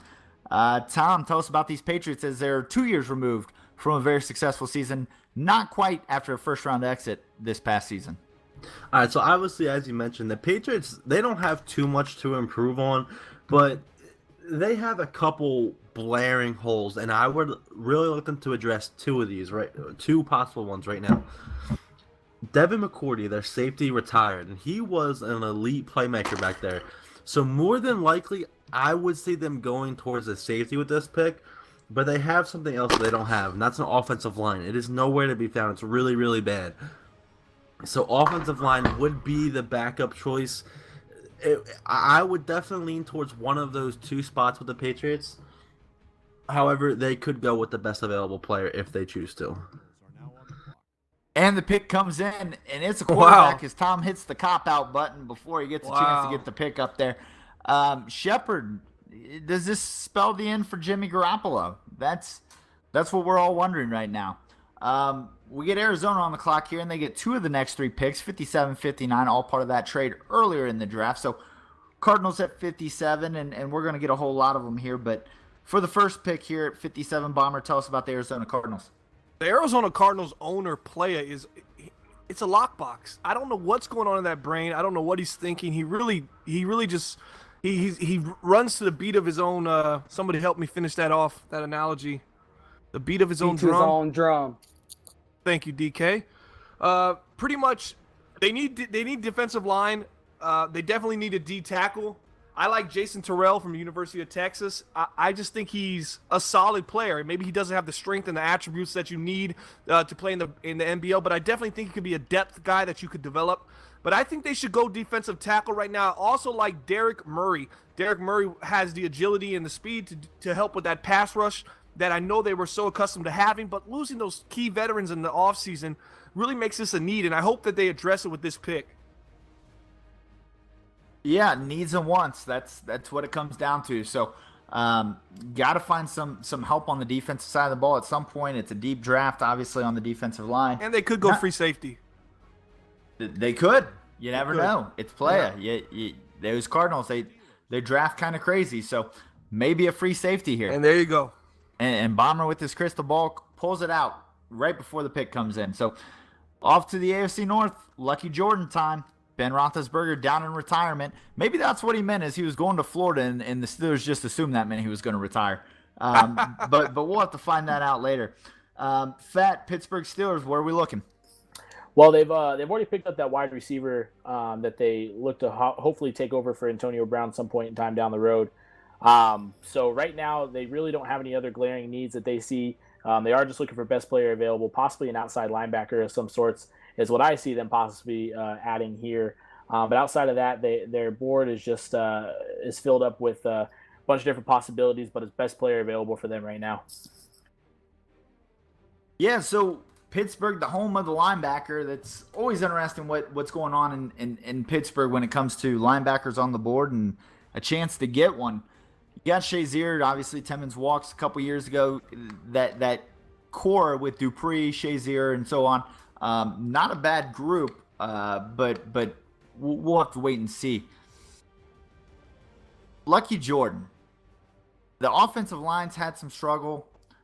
Are we going to protect him? He's got the wheels. He can get away. But he's a young quarterback. You want to give him time to throw in the pocket. Defensive side of the ball, you mentioned a couple different options. The pick does come in here. And it is going to be the free safety. So improving the defensive side of the ball. I know they signed a couple different guys in free agency. McLeod, Weddle, those aren't long-term picks. Those are short-term answers to long-term problems. So we'll see what happens here with Brown at pick number 58. Pick number 59, back to play in the Arizona Cardinals, who we have no clue what he's going to do. We keep thinking he's going to go defensive line. I would have to say it's defensive line, but Bomber, are we getting defensive line? I have no clue. I thought they should go defensive line, but I mean this draft, the defensive line is probably not as strong as he'd like. It's not something visually pleasing at the moment, but it's a necessity, and it's a hole you need to fill. You have to find potential in somebody and think you can develop them. You got Derek Murray from Penn State, D tackle. Jerron Terrell from Texas, D tackle. You have Marvin Dent from Wisconsin, left end. These are all players they could take. You got Jaleel Gardner from Florida State, D tackle. Alone Duncan from Ohio State, D tackle. These are all guys that should start getting drafted sooner than later. It's about that time. I like Jermichael Mason, left end from Alabama. He's a 3-4. I believe the Cardinals are running a 4-3 right now. Can he adapt to that? I think so. 6'7", 294. He'll be a big defensive end, but I definitely think he could be someone that could fill a depth on their team and possibly starting towards the end of the season. The Cardinals are the wild card of the draft. We never know where they're going. We never know what's going to happen, but all we know is in the end it tends to work out for them. So as we close in here on the clock, you got to wonder where they're going. And there we go. I have to say we're going D tackle Murray here. So somebody must be handing Tom the cards before they get called. But I believe I predicted that one. It is the pick here. That was one of the names I rattled off. We'll go ahead and give it to Bomber that he had to call on that one. If you say defensive tackle enough times, you've got to be right eventually. So Murray's the call, and we move to pick 60 and get Green Bay again, and we're going to get Green Bay again on the other side of Cincinnati. So getting a lot of Packer play here. What do we expect here for the Green Bay Packers? So talking with them, they're still looking to improve the offensive line. So look for them to do that. They're looking for something to protect the quarterback on the outside. So they're looking for a right tackle, most likely here. They didn't have any names specifically or anything like that. They just there's a couple different guys they were choosing between right now. So they're gonna decide here in the next probably minute or so who they feel like they can make the biggest impact for them on the offensive line. But definitely look for right tackle here on this pick. The right tackle, definitely right here on this pick. That's a good call. We're starting to get some Green Bay picks coming through here. They had some late picks in the first, and so they've acquired extra picks.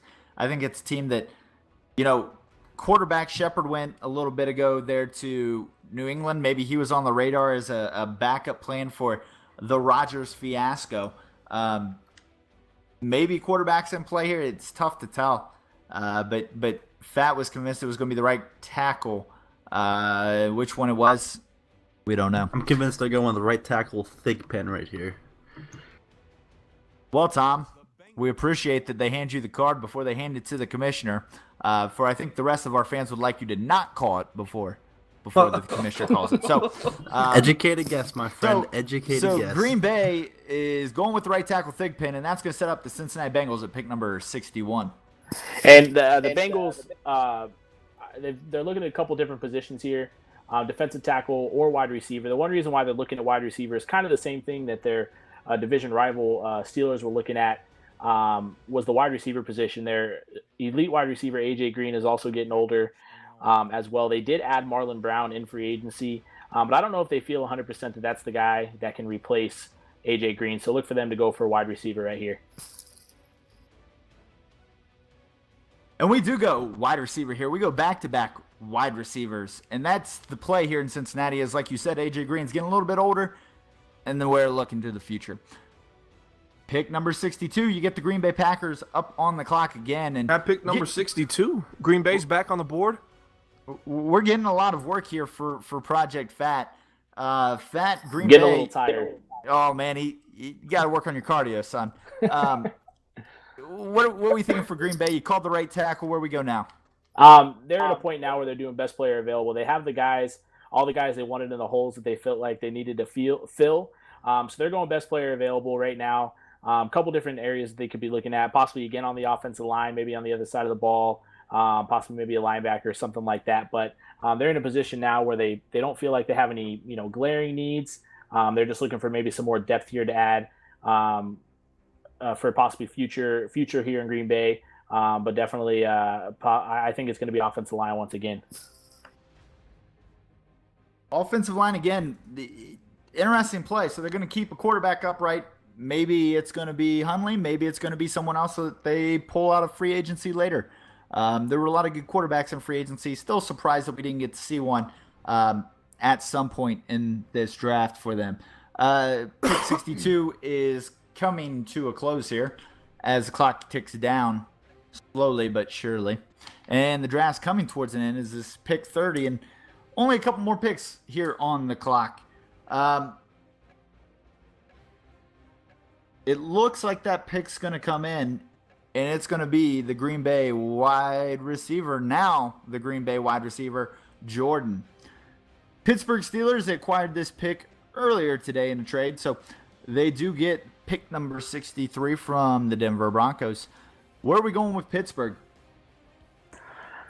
Just like I've said already a couple times, same thing with the Steelers.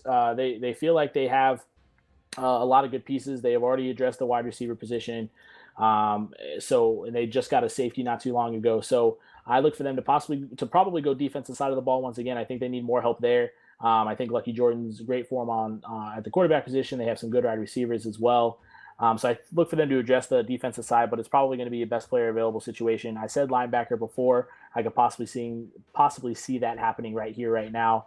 So definitely keep that in mind for the 63rd pick here for the Pittsburgh Steelers. Pittsburgh. The Lucky Jordan era. It begins here in the next coming days, or couple days, I should say. Pick 31. Where we go? No one knows. What were you saying before the last pick about Pittsburgh? You'd mentioned something about where you thought they could go? Linebacker. I definitely thought it could be outside linebacker, most likely for him. Yeah, so the pick comes in here in Pittsburgh, and it is, in fact, the left outside linebacker, Sherrod. So Pittsburgh doing the Pittsburgh thing and getting a Pittsburgh linebacker is a good way for Pittsburgh to put Pittsburgh back in the playoffs. Pick number 64, we got the Denver Broncos, and this is going to close out our MBL Live broadcast. So we're going to let Bomber do the closing remarks here on the Denver Broncos.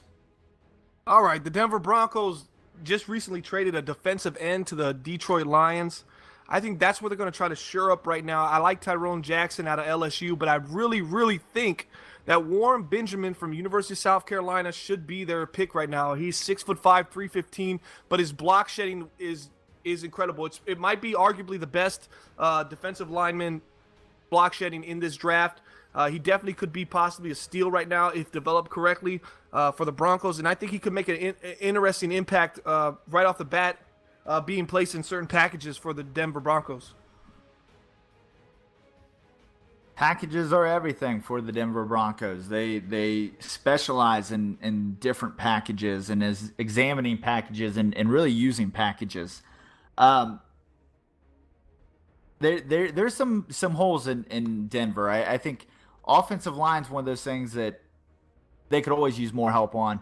And that's something that we'll have to wait and see on. But offensive side of the ball, I definitely think is getting an upgrade here with pick number 64. And the pick's going to come in, and this is going to close out our broadcast. And we wait anxiously. Remind everybody as we wait, as it's the left tackle, Lucas. Good pick there by Denver. I think that's kind of where we're looking. The rest of this draft for Denver is offensive side of the ball, specifically offensive line.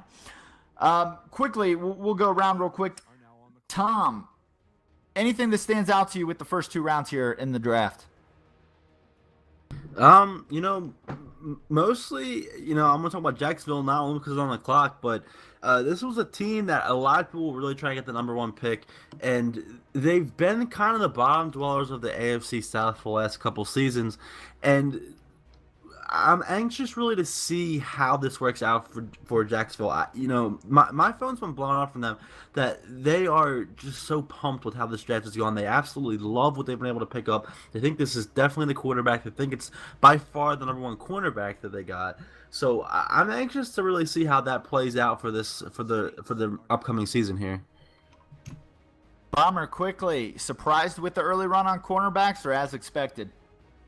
Oh, definitely surprised. First time in NBL history. But I want to name my my draft team of this season 17, and it's the Tennessee Titans. They drafted Bautista at 53. He's going to be a week 1 starter. And then they drafted that wide receiver Clayton in the first round, who I am absolutely in love with. I think that guy's a straight bona fide star in this league. It's just going to be a matter of time. And they got him at 21. I think the Titans really came away with some quality players in the first 2 rounds, and that's going to make them very lethal. And hopefully they can go ahead and continue to dominate that division. All right. Well, that's all the time we're going to have for MBL Live for this Season 17 draft. Appreciate everybody tuning in. Make sure you follow us on Twitter at Bomber League. Also, subscribe to our YouTube channel for more content. For all of us here at MBL Live, thanks for tuning in, and we will see you next time.